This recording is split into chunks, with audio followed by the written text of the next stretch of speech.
WEBCAST is now starting. All attendees are in listen-only mode. Hi, good afternoon. Today is October 2nd. I am Donna Will, Professional Development Coordinator for the Developmental Disabilities Administration. We welcome you to the Friday series of DDA updates. Our presenters for today include Bernie Simons, the Deputy Secretary for DDA, Valerie Roddy, Director of Fiscal and Operations, Stacy Jones, Statewide Employment Services Coordinator, Rhonda Workman, Director of Federal Programs, Nick Burton, Central Region Director, Cody Drinkwater, Advocate in Eastern, Nicole LeBlanc, Advocate in Southern, Cheryl Gotlieb, Advocate in Central, and Jessica Stine, Advocate in Western. Before we begin, I'd like to go over a few things about the webinar. All participants are in listen-only mode. There are two handouts in the handout section in the panel to your right, and they can also be emailed to you upon request. We are recording the webinar and we'll post that YouTube link on the DDA website. Questions can be typed in the question or chat box in the webinar panel, and we will answer those towards the end of the presentation. So now I'd like to introduce Deputy Secretary Simons. Good afternoon. Good afternoon, and welcome everybody to our webinar. As you can see on our agenda today, obviously we're going to do the COVID-19 regional updates that we've been doing since we started these webinars, and then I talk about the National Disability Employment Awareness Month and advocacy support, where we are with person-centered plans, and obviously, as Donna just said, respond to any questions that we have in the chat box. Next.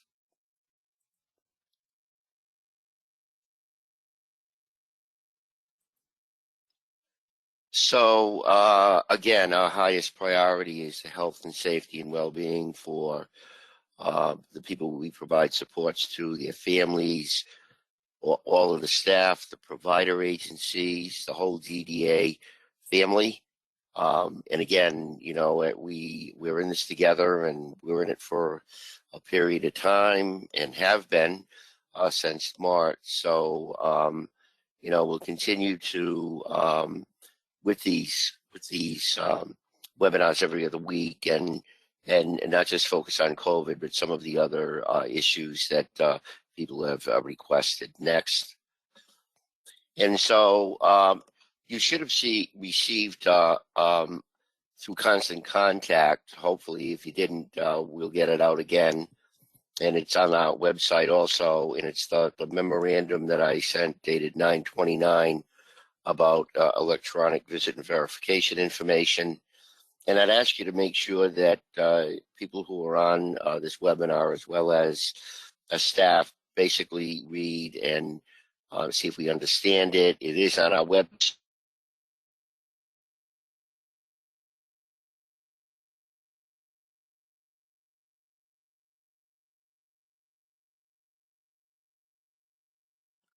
Bernie, I think we lost sound on you. Yeah, Don, I do not hear him. All right, can you hear me now? Yeah, that's good. All right, yeah. For whatever reason, I lost the VPN. So what's the last thing you heard? All right, let me start again then. Okay, so we basically sent out a letter, I did, on 9/29, talking about electronic visit and verification for personal supports. Please read all of the information. It's extremely important. We know that we went live yesterday on the East Shore and on the Western region. And I really want to congratulate everybody. All of the providers who were in the East and the West completed training, 100% of our providers. I also want to thank all of the providers. I can't stress enough case management, going through all of the person-centered plans, my two regional offices, and all of the staff, and to believe that we got there when nobody believed way back when. It's like, oh my, that's going to be a heavy lift, and can we do this, etc. The only people that didn't go into personal supports in the EVV are the people who will be moving from personal supports to supported living. So again, congratulations to everybody who participated in this and made this happen. You know, when it was quite a few people. You know, if we start taking a look at where we are and the total numbers, there was about 377 folks, I believe, on the East Shore alone, and there was 275 or so on the Western Maryland. That's a lot of people and a lot of plans that people had to touch and to move forward. So again, I want to thank everybody for all of the hard work they did. We still have work ahead of us, and we know that we will continue, obviously, with going to the South region and then to the Central region. So again, congratulations. Many of the providers and the case management entities work in multiple regions. So obviously you've got some experience in doing this. I also want to say that what I saw was minimal, and I will stress minimal, errors in billings into the EVV system that got rejected. In fact, I heard on a call this morning that it wasn't necessarily the system. It could have been the person who entered it, and I understand that totally because that was day one. So as we get a little more experience, I think that congratulations to the whole DDA family of individuals, families, providers, case management, regional staff, etc. You need to be really happy, and I am extremely proud of all of the hard work that you did and what was accomplished. Next. So for the past 4 years, we've been working with the Department of Disabilities in tracking out the sub-minimum wage. And in that partnership, we have to submit what they call a JCR, which is a document that goes to the legislature, and it's about individuals with disabilities with the minimum wage, and otherwise people may know it as the Ken Capone bill. And I can tell you that as of October 1, yesterday, there were no providers in Maryland that were paying any individuals sub-minimum wage. So, I mean, that was, you know, started again 4 years ago, and I have to commend the providers who were running and working with the 14 Cs and paying some minimum wage that phased that out.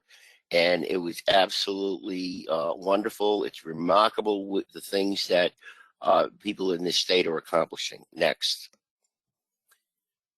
So Amendment 3 has been posted and out and closed on September 30th. We get a lot of feedback. I appreciate all of the feedback and the recommendations that have come in.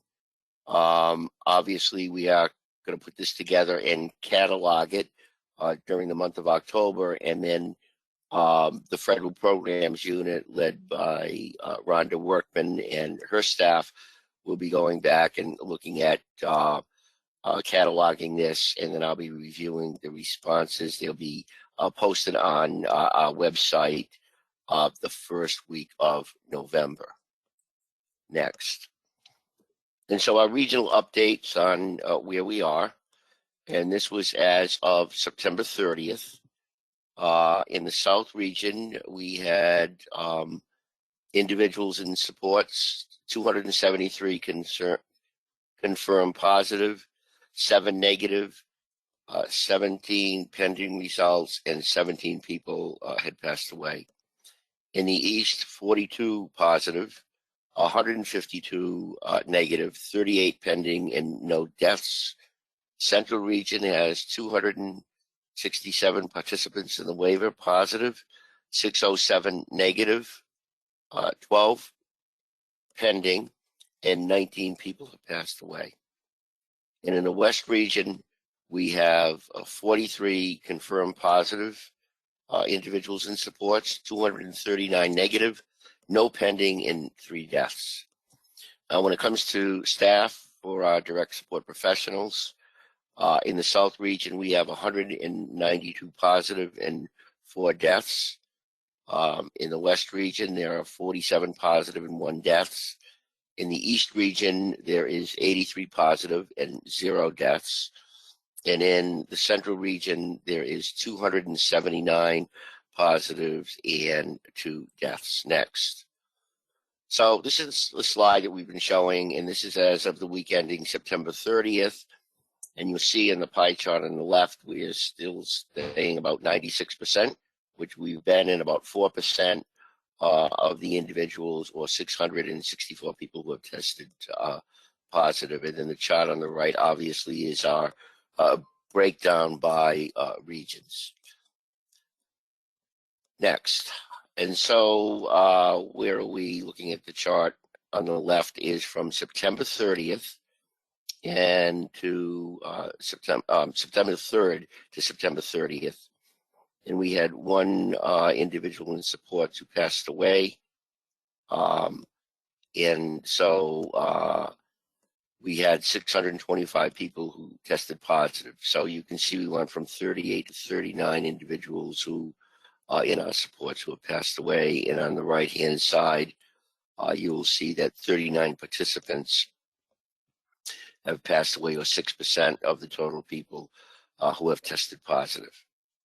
And again, let me just go back and say, you know, I think everybody's done a great job with keeping social distance, with masks that people are wearing, with hand sanitizer, washing hands, and keeping everybody very, very safe. So I thank you that for all the hard work that you're doing.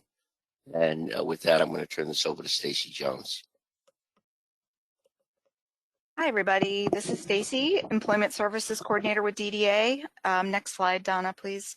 I want to take just a quick moment and plug and remind our stakeholders that October is National Disability Employment Awareness Month, or NDEAM. And at DDA, we love talking about employment first, any time of the year, honestly, but October gives us a special opportunity to really highlight successes and what's new related to disability employment. So typically this month we would have an in-person all-day Employment First Summit planned, but unfortunately this year, for obvious reasons, we can't do that. So instead we will be hosting a webinar next Friday, October 9th, from 10 a.m. to 12 noon. If you'd like to register, you can go to the DDA training calendar that's on our website, or when you download this PowerPoint, you can click on the link. And we'll be sending out a second constant contact later this afternoon, which will also contain a training link. So DDA will be joined by some of our partners that also support our Employment First initiative. We will be highlighting and celebrating essential workers. During the public health emergency, we'll be talking about the importance of technology and remote supports during COVID. And we will also be celebrating Maryland's phase out of the use of subminimum wage, which Deputy Secretary just highlighted a few minutes ago. So even though things aren't like we might have envisioned them, we do have a lot of positive things to highlight and talk about innovative practices. So we hope that you will join us for that webinar next week. Next slide. And also just to note that 2020 is actually the 75th observance of National Disability Employment Awareness Month. And we will be celebrating all throughout the month by posting content daily on our Facebook page. So if you have any success stories that you would like us to share, please feel free to email me at stacy.jones@maryland.gov. Next slide, please. And next, we're going to shift gears to a completely different topic. I am thrilled to have on our webinar today our 4 DDA regional office advocacy specialists who will be providing a brief overview about themselves, what the Advocacy Support Unit does, and a little bit about an upcoming initiative that they will be leading. So I'm going to turn things over to Cody Drinkwater from our Eastern Shore Regional Office, who's going to kick things off. Hello, hope everyone's doing okay this afternoon. I'm Cody Drinkwater. I'm the regional self-advocacy specialist for Eastern Shore Regional Office, and I wanted to talk to you about our support unit a little bit. Each DDA regional office has an advocacy specialist that builds relationships, supports other people with disabilities to learn and to understand all things DDA. We conduct trainings, we facilitate self-advocacy groups, and we provide general support to a person support team. Next slide. So this is my email if you ever need to get in contact with me for any reason. My areas of expertise are internet safety and stigma on people with disabilities. And I just wanted to add that my region, the Eastern Shore, includes Caroline County, Cecil County, Dorchester County, Kent County, Queen Anne's County, Somerset County, Talbot County, Wicomico, and Worcester County. So once again, if you're in any of these counties, if you know people that are in any of these counties that would need assistance or would be, would need help with self-advocacy, please give them my information. Have them reach out to me. Next slide.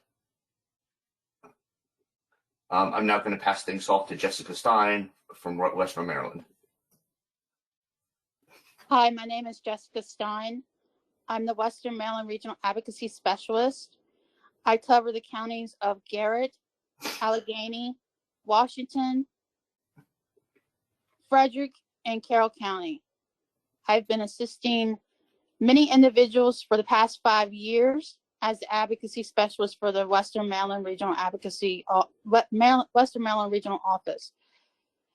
During that 5 years I've been here at DDA, I've accomplished many things. My greatest reward is helping individuals to finally get and be successful within their life with what they wanted and needed for themselves. A little bit about myself. I am blind. I use accessible and adaptive technology along with Braille.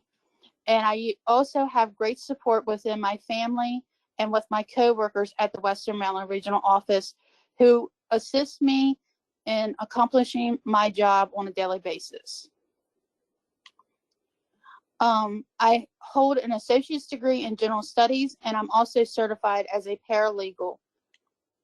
My areas of expertise is accessible and adaptive technology, knowing your rights as a person in DDA services, blindness, providing resources to individuals in service, and anything else I can provide to individuals who are in service to help them be successful within their lives. Now I'm going to turn it over to Nicole LeBlanc, our Southern Regional Advocacy Specialist. Next slide, please. Hello, everyone. Good afternoon. My name is Nicole LeBlanc. I live in Silver Spring, Maryland. I serve the Southern region, which includes Montgomery, Prince George's, and a gazillion other named counties. My areas of expertise are transitioning youth, employment, ABLE Act, how work affects your benefits. If you ever have questions on employment and ABLE Act and benefits, feel free to email me. I'm also the author of the book called Disability Employment Policy 101. Next slide. So hi, I am Cheryl Gotlieb, and I am the Central Maryland Advocacy Specialist. And Central Maryland is Baltimore City, Baltimore County, Harford, Howard, and Anne Arundel counties. So I cover that whole area, and my areas of expertise are working with individuals that are dual diagnosed with mental health conditions in addition to their developmental disabilities, and also housing. I'm not a licensed mental health professional, but I have worked in peer-to-peer mental health prior to working for DDA, so I know a lot of resources in that area. Next slide. So now we're gonna talk a little bit about specifically why the four of us got on the call today.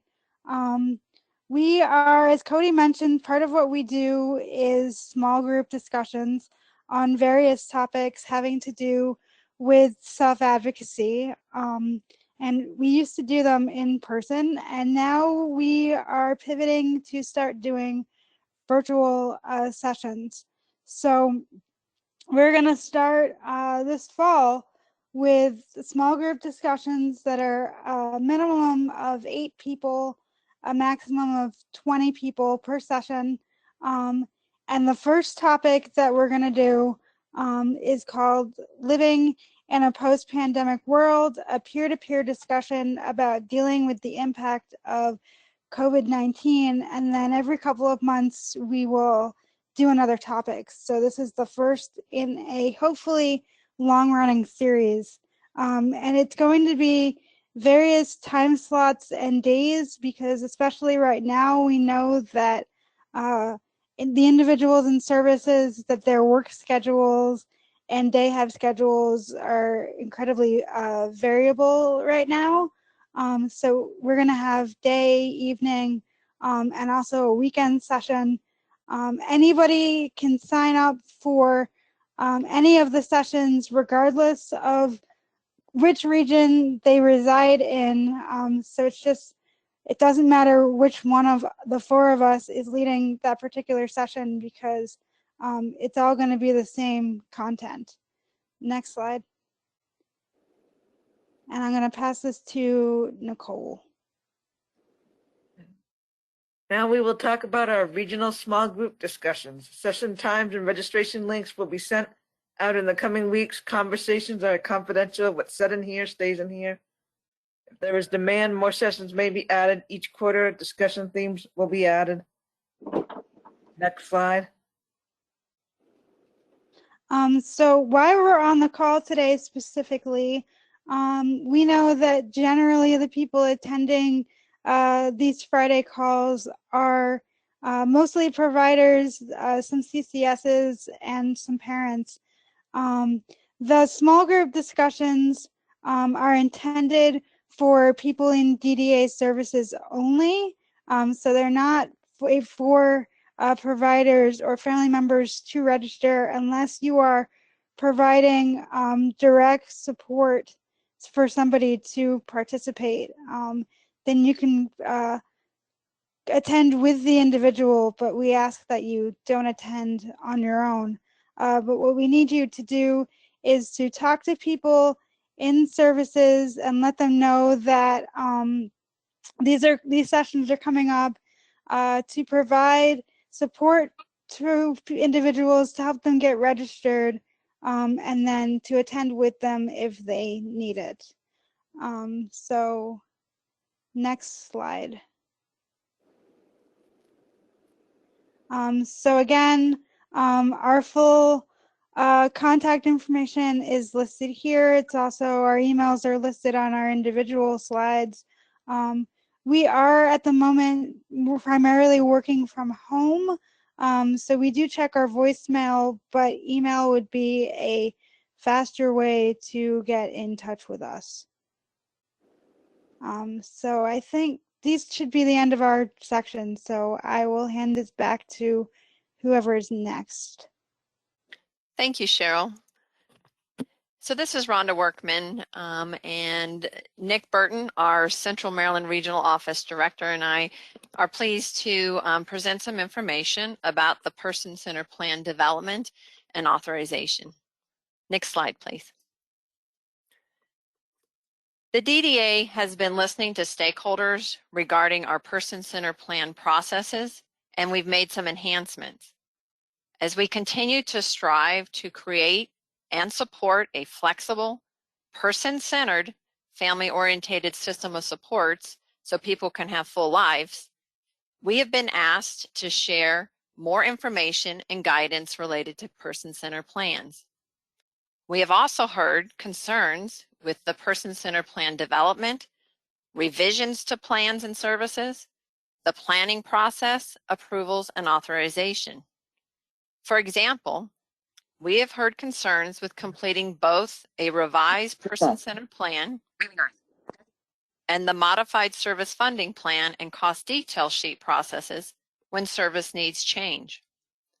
We have also heard there were challenges identifying the appropriate LTSS Maryland person-centered plan service, scope, and units in comparison of current services that are authorized in our PCIS2 system.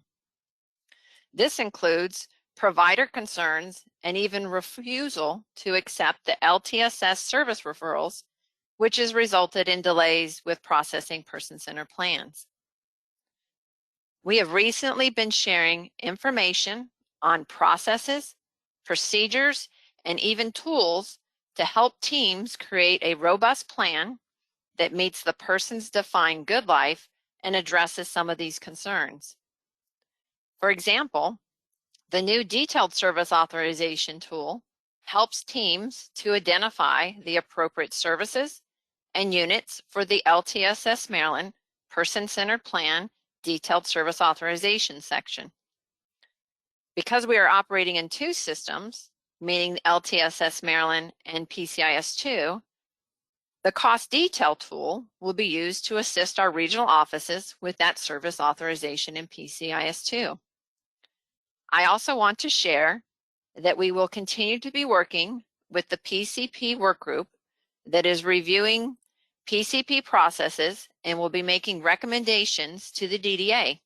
We have had some really great discussions and look forward to the ongoing dialogue and recommendations for future enhancements and processes.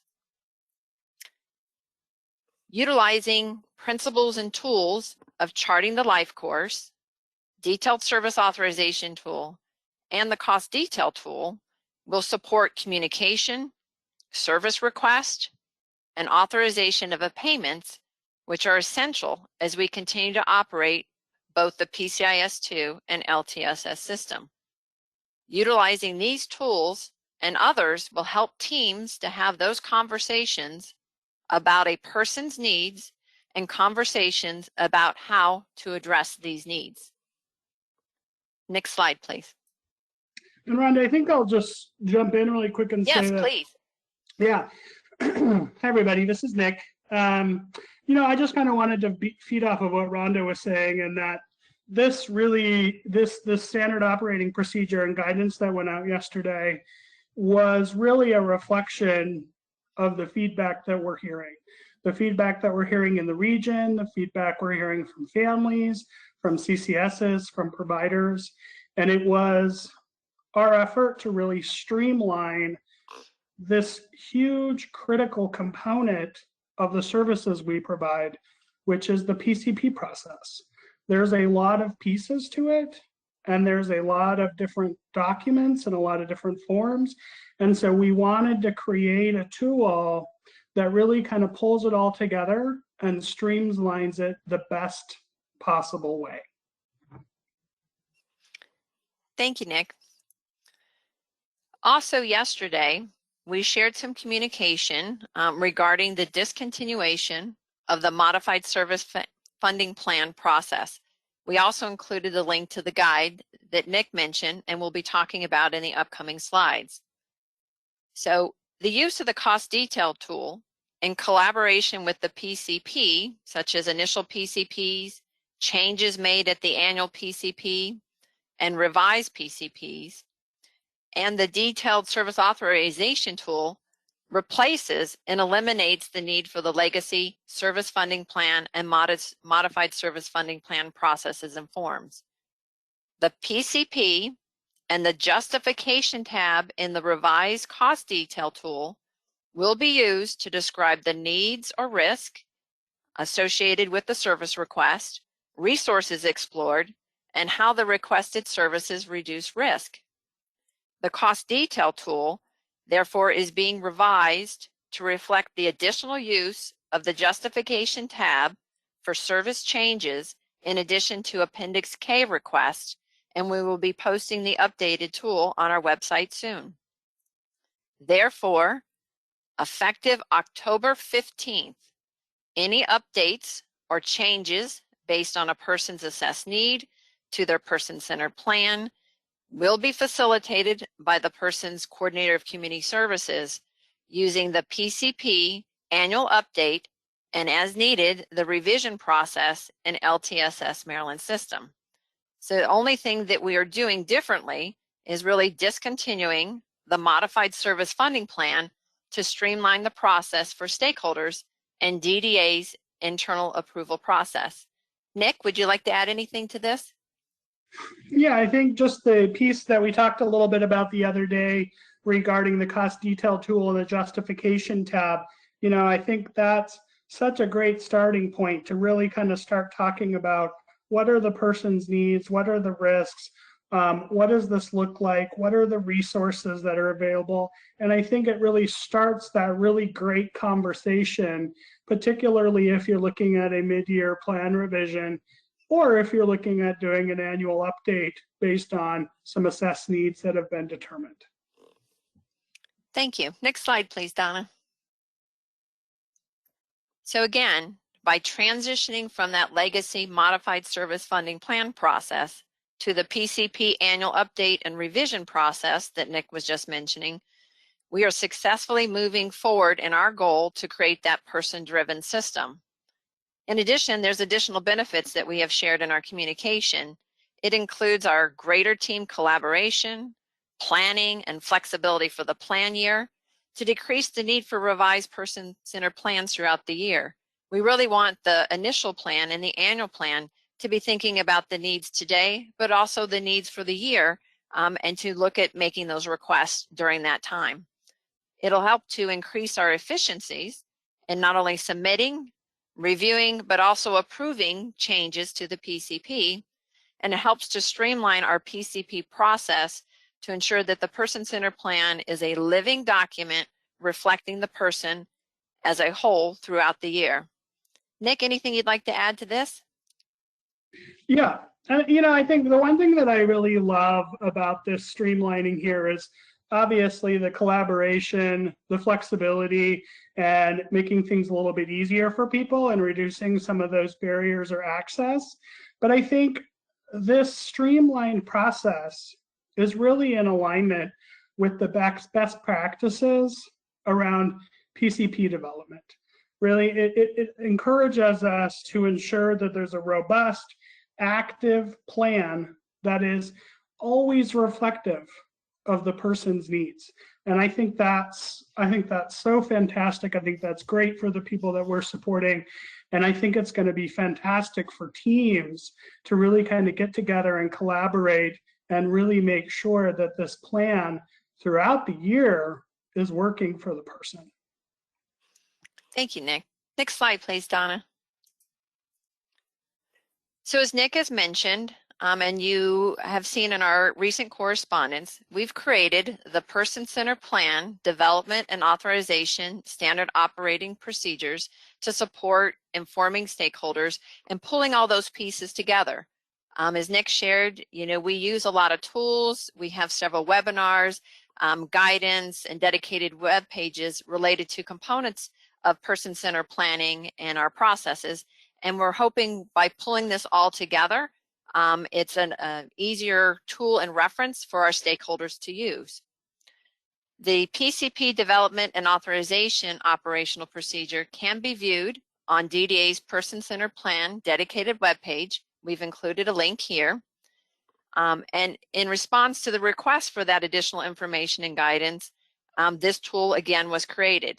It's a comprehensive review of our pre-planning, development, approval, and the authorization process for all initial, annual, and revised person-centered plans. It also includes information, links to resources about the various tools that we talk about, such as our Charting the Life course, Communities of Practice, the Detailed Service Authorization tool, the Cost Detail tool, and others. It can help to facilitate successful, robust, and timely PCP planning, authorization, and implementation. Nick, anything you'd like to add for this? Yeah, I think we all tend to, depending on where we're at with the PCP process, there's a lot of focus on that approval and authorization piece. And, I think where we've identified some need to streamline often is found kind of in that approval authorization piece. And I think what this tool does and what this guidance does is it really puts a lot of focus on that pre-planning and that PCP development as a team to really come up with a robust plan that meets the person's needs so that the approval and authorization piece moves swiftly, so that we don't have individuals that have plans that are expired, so that we have a plan at the end of the day submitted to the office within 20 days of the expiration date, so that the regional office can review it and get it approved, so that the team can continue to support the person based on what's in that robust person-centered plan. Thank you, Nick. Next slide, please, Donna.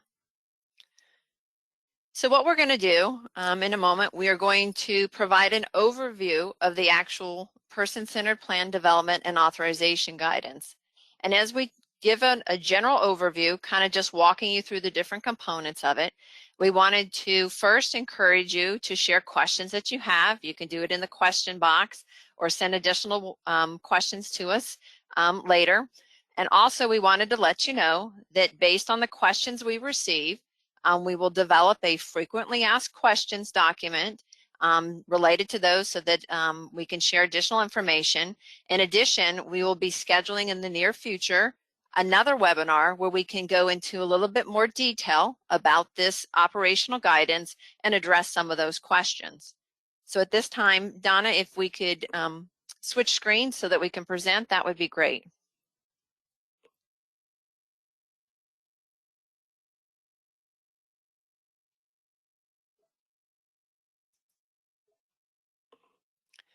Donna, can you let me know if you can see the person-centered plan development and authorization guidance? I can see it.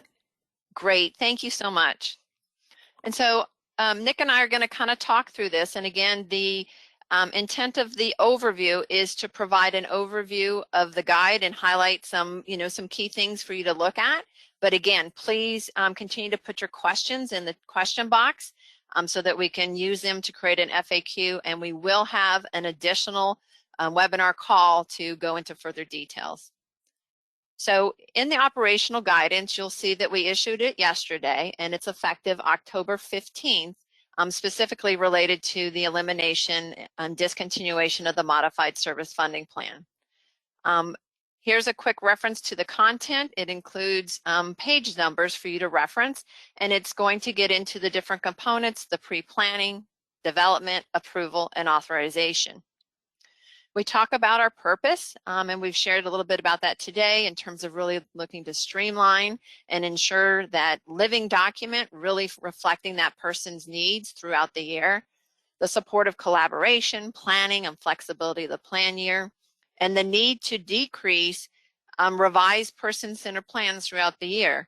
If we do really robust planning with the initial and annual planning process, we really should see minimal revised plans unless there's an emergency. This process, using the revised plan as needed and really focusing on the robust initial and annual plans, will help us to discontinue the use of our modified service plan process. And we're really looking to increase our efficiencies in the submitting, review, and approval of our person-centered plans. And then lastly, we want to ensure that services are properly authorized within our provider client information system, our PCIS2 system, until those services billing transitions fully into our Maryland long-term services system. You'll see that there's an overview that talks about person-centered planning, really looking at the person's vision, different paths, really engaging them in decision-making and problem-solving to really focus on their needs. It's going to, again, include the different components, our pre-planning, development, approval, and authorization. And we talk about some of the information that we've been sharing over the last several months about really working in the two different systems. We've included links such as the guidance that was issued in August about operating in PCIS2 and LTSS. That also includes additional links and service mapping from PCIS2 and LTSS. We've included links to the detailed service authorization tool and also where you can find the cost detail tool. And these conversation tools we have also been talking about for the last several weeks. You'll note on page, I'm sorry, go ahead, Nick. No, I was just going to say, I think you bring up a good point as you're kind of going over this overview, and you kind of, you know, I know people get a 21-page policy or a guidance and right away they're very overwhelmed. But I think the beauty of this, and I think the cool thing about this process or this guidance is that it's a tool you can actively utilize and reference, and really kind of a one-stop shop for what you need to know regarding the PCP process, including all these tools. And as you're kind of working on the pre-planning, really focusing on that section, you know, if you're really having questions about the approval section, really focusing in on that. And so when you kind of look at it from that standpoint, it helps kind of make it less daunting, and I think makes it more manageable and actually just a really helpful tool. Thank you, Nick. And then you're going to see that, you know, we have a statement here related to kind of where we are currently in terms of transitioning to LTSS. You've heard the Deputy Secretary share multiple times that we are not moving forward, that we have stopped at this point so that we can focus on COVID. We will be continuing to support our pilot providers and our early adopters. But as services, until services transition into LTSS in the future, our traditional services will continue to be authorized and billed in PCIS2, with the exception of personal supports and supported living that we have been talking about through the electronic visit verification implementation in our pilot providers. So now I'm just going to give you a brief overview of the different sections, because I know we have about 15 or so more minutes and we want to get to some of your questions. But you're going to see the different sections. The first one is the pre-planning. Again, we emphasize our mission and our focus and commitment to really support people to live their life, love, work, and play, and pursue their life aspirations. And you'll see our communities of practice supporting family tools that can help teams here. And as you go through this section, the one or two things that I would emphasize, and then Nick, I'm going to see if you want to emphasize a couple others, but really the first conversation that should occur when you're thinking about an initial plan, an annual plan and such, the first conversation is really about the personally defined good life for the person. So before talking about the various DDA services and such, we really need to know what's most important to the person, really what's their goals, what's their vision, where are they going, what's the direction. So then you can start to think about different planning tools, assessing resources available to them through their own community, and then that will get down to the assessed need. So you'll see we talk about defining the good life, looking at planning tools and resources, looking at tools like our health risk screening tool and support intensity scale tool that can help with person-centered planning, and then getting to that assessed need and risk before you start to get into other areas. Nick, anything about the pre-planning you want to emphasize? Yeah, I think having been a provider and having been a case manager and just kind of having been on many sides of this system, I think that the pre-planning that goes into a PCP is probably one of the most important pieces to developing a plan. And I think it really brings together everybody to collaborate, to look at those goals, to look at those risks, to look at mitigation efforts, to look at need, and a really involved and collaborative pre-planning on behalf of the person and with the person and with the team make for such a robust PCP that really serves the person the way they want to be supported.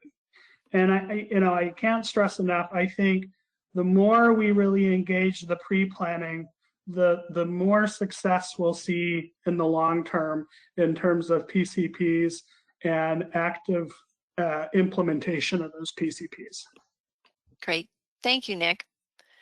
So the next section, I'm going to scroll down to, well, before I do that, just so you know, each section we've included resources with hyperlinks to different tools, guidance, information that the DDA has shared over the last couple of years. And so there's great resources here that you could look at that kind of pulls together things that we have put together over the last couple of years. The next section is about the person-centered plan development. And so really based on that input gathering process in the pre-planning, the next step is the development. And our coordinators of community services, our CCS, will develop this in collaboration with the person and their team to really look at that person's defined outcomes, but also looking at risk, right restrictions, needs, and really looking at areas for health, safe, and also achieving that good life. We outline some information that is included in our guidance and in the actual person-centered plan, specifically related to the outcome section. Some information here about looking at the descriptions and how to look at the focus of important to. Also want to emphasize, really, we want to support integrated community lives and prevent service life. So it's really important to look at community resources and other supports, which are also outlined in the outcome section. The next section that we highlight is our service authorization section. This is where the actual services based on assessed need that are being requested from DDA to fund.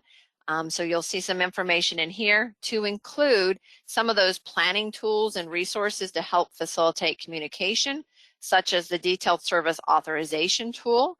Talks a little bit about the purpose, how it was created, how the CCS should save it within the actual PCP. And then we've got an example of the detailed service authorization section in terms of what the different view would be if it's a milestone versus a hourly or upper payment limit. In addition, it talks about the PCP service referral process. This is a process where once a person identifies a provider, the CCS will identify them in the person-centered plan, and it sends a referral to that provider to review. The provider has 5 days to accept or reject that referral. And we've got some information in here in case there's challenges in identifying or finding a provider in the system, to include our regional office contacts that the CCS can follow up with in terms of resolution of any of those concerns. The next section is on the cost detail tool. We had a webinar this week where we talked about the cost detail tool, its purpose. So we've emphasized that information here. You'll see information related to the justification tab here. And again, we are going to be using the cost detail tool for service changes, not only for our Appendix K requests, but also for any changes during the annual plan process or revised. You'll see we've got our at-a-glance service mapping between the two systems, links here for you. And then we also have a section related to self-direction, specifically the budget determination process and approval, again, using the cost detail tool so that we're using the same rates to create a budget regardless of service model that people are using. So there's some information in here. And then a couple additional sections. One is on the documentation section, which is in our LTSS person-centered plan. It'll include any supporting documents. And then for consideration by teams and discussion, there's a whole section on service considerations and flexibilities. This section is additional enhancement to the service mapping that we have already issued in our at-a-glance, and it talks about the different services that should be requested in the PCP that will support services, our legacy employment services and such. So there's a wealth of information and strategies for teams to consider related to employment, behavioral supports, our community living enhanced support services and when it would be available, milestones and how they're indicated to provide the flexibility to be provided at any time during the year. And then we've got additional information about dedicated hours to support some of those thinking and planning. We've got meaningful day one-to-one and also some information about transportation add-on. Anything to highlight, Nick, in this area? Yeah, I think I mentioned it the other day, just really quick. And I think as you can see, as we're working through this, everyone has a defined role, right? Everyone's got a role in this pre-planning and in this plan authorization. But I think it's important to remember that during this process and while we're building the PCP, our defined roles don't exist in silos.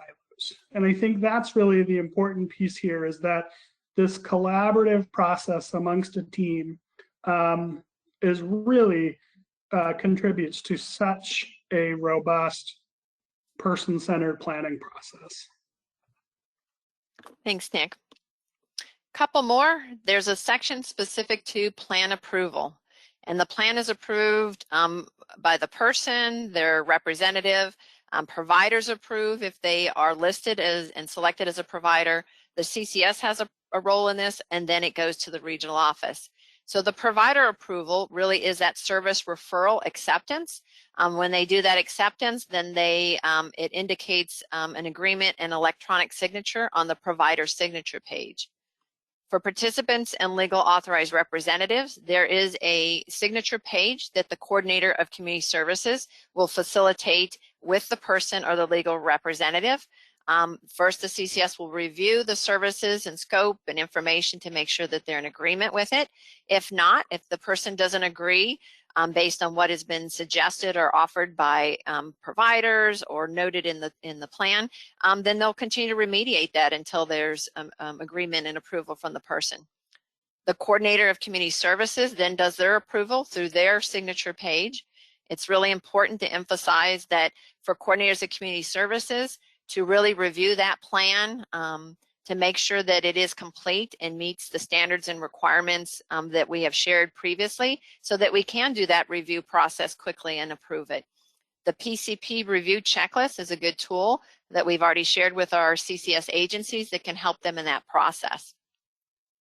And then for the regional office, you're going to see some details about kind of our internal process in terms of how plans flow through our office so that we can get the approval. So you'll see details related to that, including what our regional office program staff does to process those plans within 20 business days, how we look at the detailed service authorization sections and considerations we make as we review what's been authorized in PCIS2 and make any adjustments for that. In addition, looking at the cost detail tool and other components and strategies and tools to help with the communication. You're also going to see some information about a higher review that will be done by our regional office directors. That's based on plan total cost.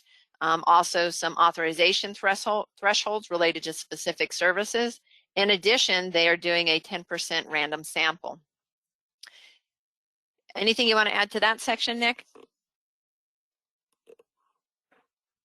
No, I think I would just say, I mean, I think you did a nice overview there, and I would just say from a regional director perspective, and I think I can speak on behalf of the other regional directors, we are very committed to making sure that PCPs go through the system as efficiently as possible.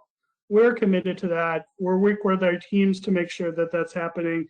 That is our goal, to make sure that that happens.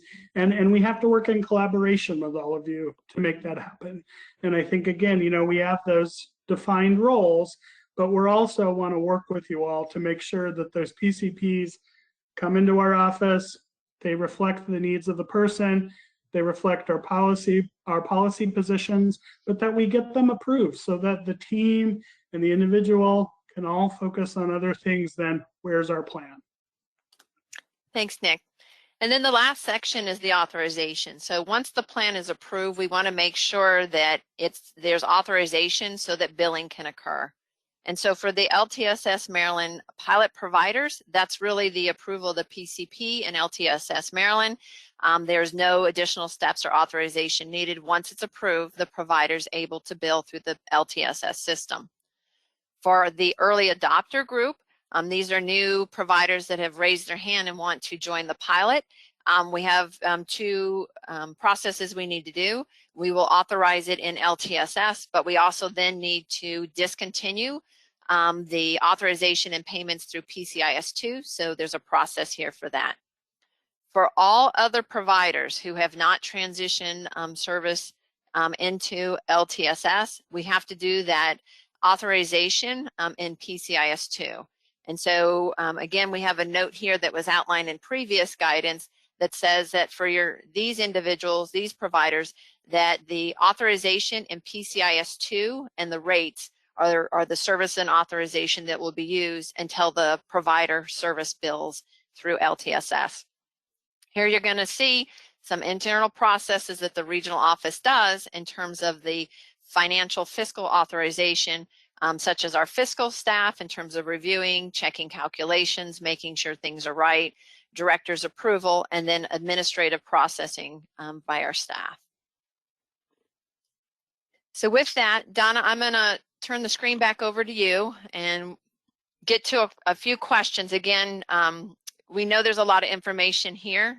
We encourage you to take the time to review this guidance and operational procedure and information and share your questions. We've received several in the question box, so thank you for those. We will be using those for FAQs. And now I'm going to hit a couple questions that we got in early and see what we could do in the next several minutes.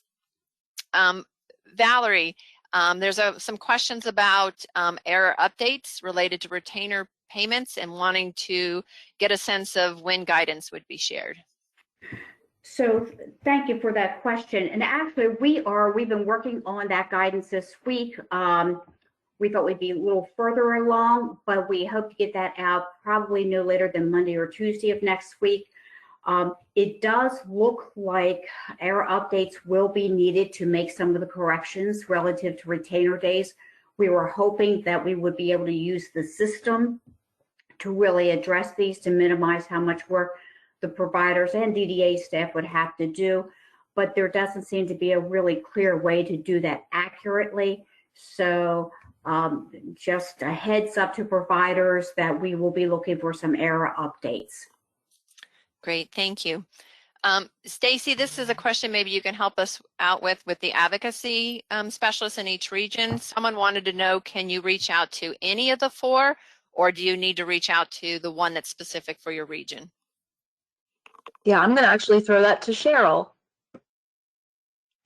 Hi, so it depends on what your question is. So if your question is about community organizations, social groups, other nonprofits, it's best to reach out to the specialist that's in your region.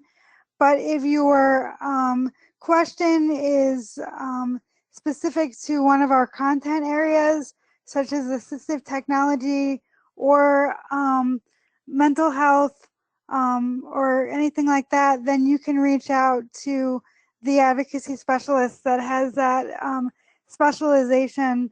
Not everybody mentioned, all four of us have our own disabilities that we live with.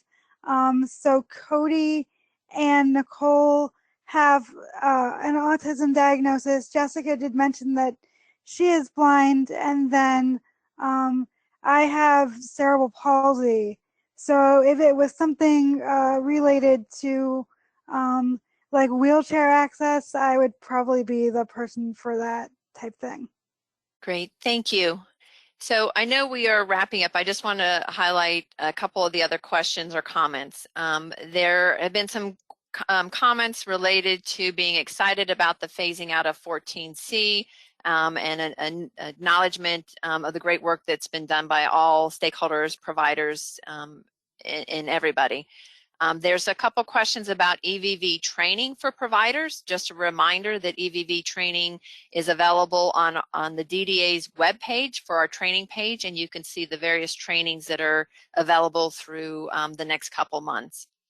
The PCP development and authorization operational guidance that we just provided an overview, there is a link on slide 28. In addition, it is on the DDA webpage. If you go to transformation link and then go to the PCP link, you'll see it there. And then lastly, I would say there are some questions that look like they're specific to providers or person specific. I want to encourage you to reach out to the regional offices. They're there available to help you work through individual provider or person specific challenges or concerns. And we're happy to discuss that with you. Bernie, would you like to add anything as we close up today's discussion? No, I just want to thank everybody for participating today. Number one. Number two, please, if you would, take the time to go back and look at some of the presentations today, specifically around the person-centered planning. And, you know, since I've been here, and it's been over 6.5 years, I've heard a lot of complaints about the modified service funding plan. And I mean, it obviously afforded us an opportunity to start taking a look at that and streamline, especially with the timeframes we had to implement EVV and moving forward. From what I hear, you know, people are pleased with it. It's not as burdensome, for lack of a better term, as we had with the modified service funding plan. And again, congratulations to all the individuals, families, providers, case management, and regional office staff in East and West for doing a great job, an excellent job in launching on 10/1 personal supports in the EVV system.